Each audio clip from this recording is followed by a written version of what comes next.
To solve a quadratic equation in standard form, use the quadratic formula.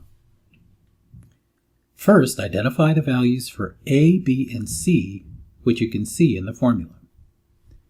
A is the coefficient of the quadratic term, b is the coefficient of the linear term, and c is the constant term. So for this equation, a is equal to 2, b is equal to -1, and c is equal to -3.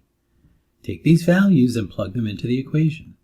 So b is -1. Once again, -1 here for b.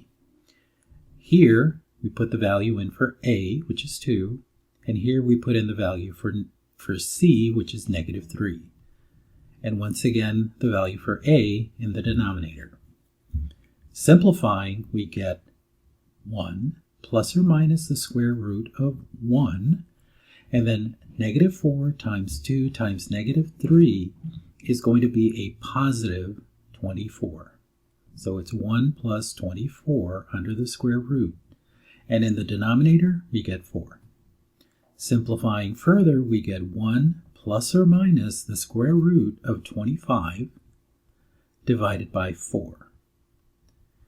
Now we can find the individual roots. So we get 1 plus 5 divided by 4 and 1 minus 5 divided by 4.